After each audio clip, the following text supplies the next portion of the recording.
Lunch with Gabriella. Well, it is said that from every ordeal, something good comes out of it.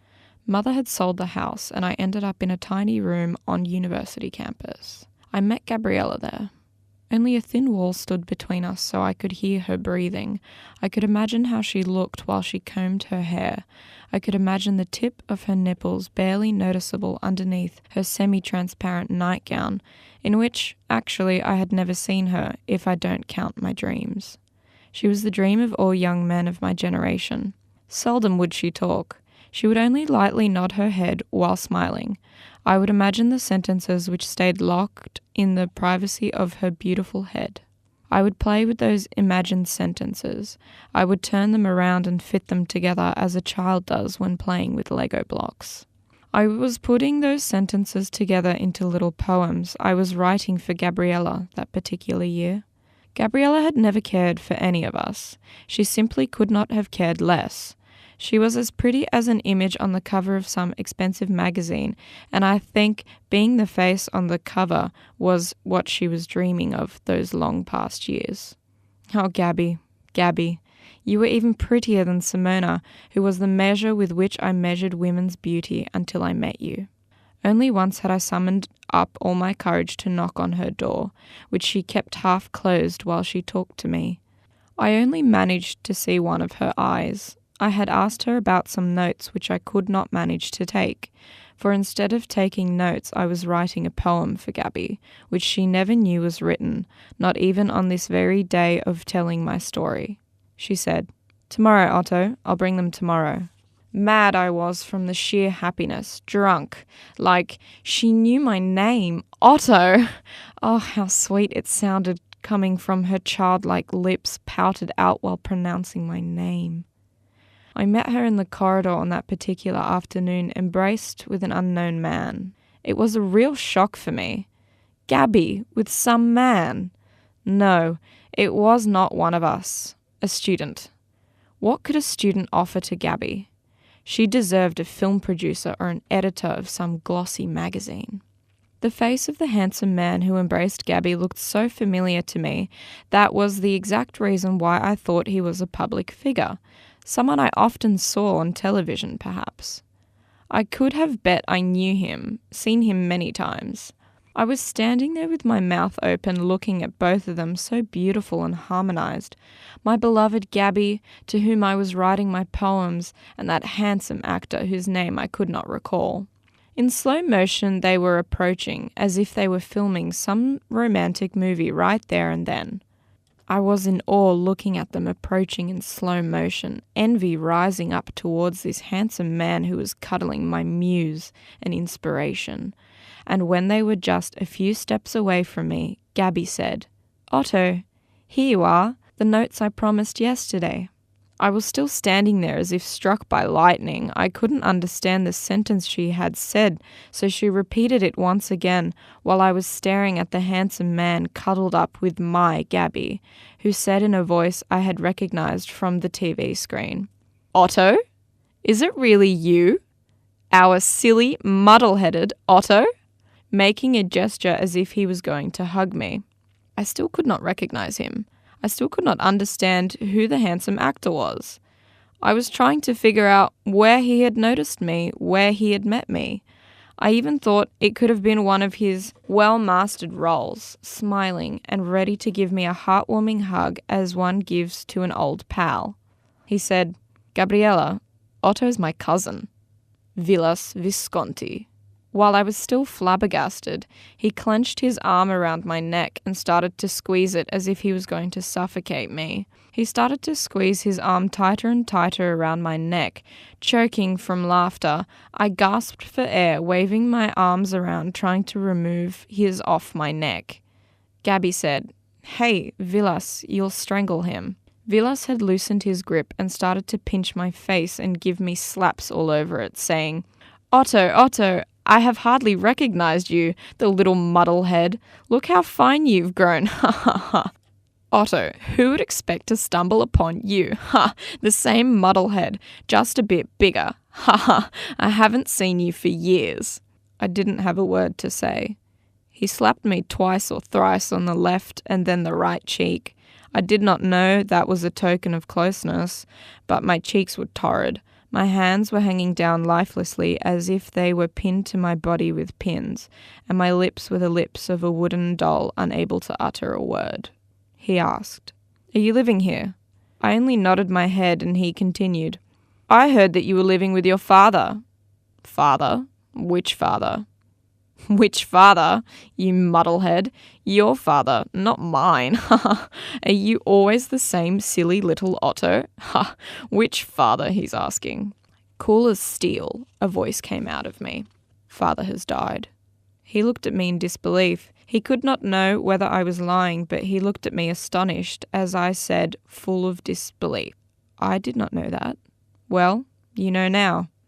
"I am sorry," he said, and I answered, "It is just a phrase, not your genuine feeling." They exchanged their glances, and Gabby said, "I'll wait for you downstairs, Vilas." She came on the tip of her toes and kissed him. I did not have any word to offer him, so he said, "Join us. Let's have something to eat." Should I say how desperate I was to have lunch together with Gabriella, even at the cost of Vilas's company? But what I wanted to clarify as well was what kind of relationship the two of them had. It couldn't be that she had fallen in love with this selfish, self-centered creature. I thought I was going to warn her about what a selfish and self-adoring person he was, utterly indifferent to other people's feelings and emotions. Yes, I had the intention to tell her that for sure. She better be warned. I saw this lunch as an opportunity to get to know her better, and when the time was right, I'd tell her. The lunch itself was a real Visconti comedy. According to her choice and wish, we walked 2 streets down to the local pizzeria. In peculiar silence, we walked there. Gabby walked in between us, keeping her lips sealed as she felt that strange tension in the air which had spread from my direction towards Vilas's, and vice versa, perhaps. We all ordered pizza, but when Vilas said that we were going to have a beer, I protested. "A beer? Not for me. I never drink alcohol." Upon hearing those words, Vilas had turned himself into that small, mean little boy who used to always repeat my sentences with a little girl's voice. "I don't drink beer. I don't drink alcohol. So, what do you want? Acqua minerale?" So that's exactly what we ordered. 2 beers and "acqua minerale per lui."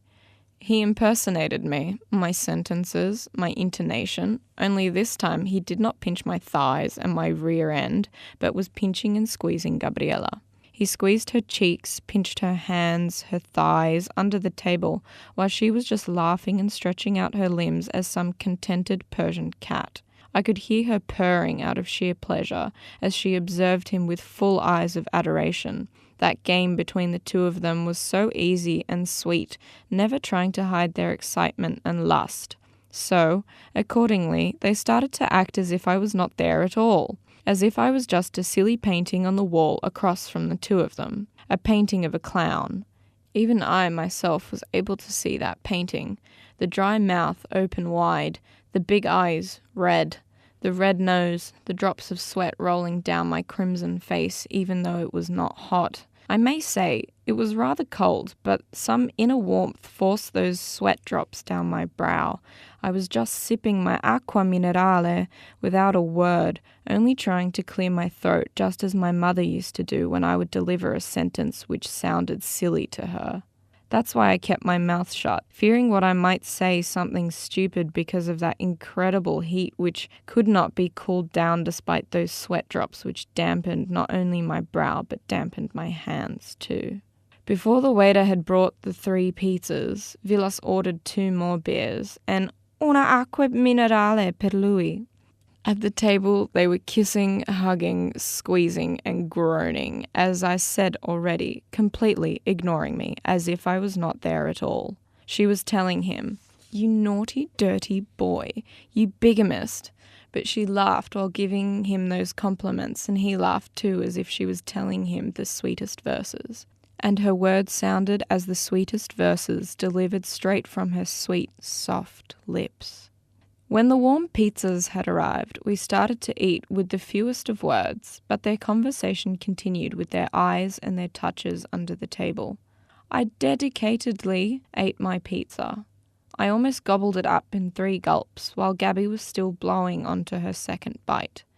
Vilas said, "You're already done with yours. Do you always eat as fast? Look at you, skin and bones. Would you like another pizza, you dissolute one?" "No, I'd better be going." "No, I'd better be going." Once again, Vilas was talking with a little girl's voice, and he continued explaining to Gabriella. This was the way my dear cousin Otto would talk when we were children. No, thanks, I wouldn't want to. Please don't do it, Vilas. It hurts. No, Vilas, thanks. I'd like to go home. I wouldn't want to eat right now. Thanks, but I'm not hungry. I don't want to play. I'd rather read something. My, how much this one could have read. He could sit still for hours and read. As a child, he used to read books which I don't want to hear about even today. Classics. Then some sort of poetry written who knows back when. Maybe in the 15th century. 15th century. But he was so well read. He would recite poems, you know. I would spy on him, sneaking behind his back while he would recite one of Byron's poems. Then I would kick the hardcover book underneath, and when the book, and nearly his heart, fell down, out of astonishment or fear, his tears would flood his eyes, and he would stutter, Vilas, please, don't do it." I would laugh so hard. Could you have imagined a child of 7 or 8 sitting the whole afternoon reading and memorizing poetry? Gabby, can you picture it? "No, I can't," she said. What passion, what interest, being 7 and reading poetry. And what were your interests at the time? Little girls? With just a hint of reproach, Gabriella asked him.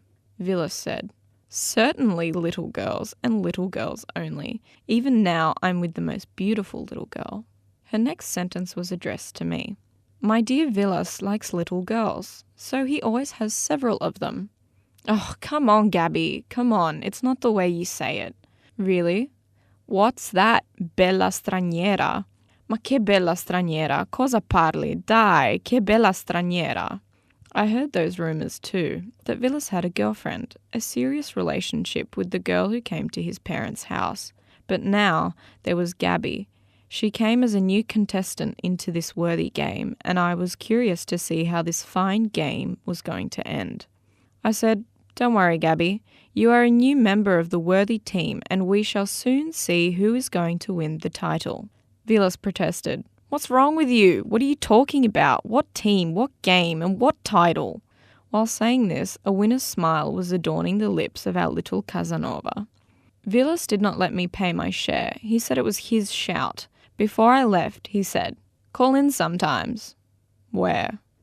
"Well, when you're in Bologna." "I don't go there." "Have you met Nick?" "I haven't met, but heard of, him." "What did you hear?" "That he was a family friend." "A family? No, he is my mother's friend, not a family friend." "Otto, take this life easier. Like you, for example. Like me, for example." "Thanks, Vilas." "Ciao, Gabriella." Take this life easier? What, as some sort of game? Like some sort of mucking around? As one who only takes from life? As one in constant search of fun? As Vilas Visconti? I'm not a superficial man. I'm not the one who plays with others' feelings. I'm not taking unscrupulously. I am polite. I am patient. I do not ask. Indeed, I do beg. I am cautious, considerate, kind, and ready to please. Take this life easier. I looked at them as they were leaving, never turning their heads back, as so many times before my piece of cake had fallen into Vilas's lap, regardless of how he had earned it. With what piece of wit or cunningness he snatched it up from the kitchen bench, my piece of cake had fallen to Vilas's lap once again.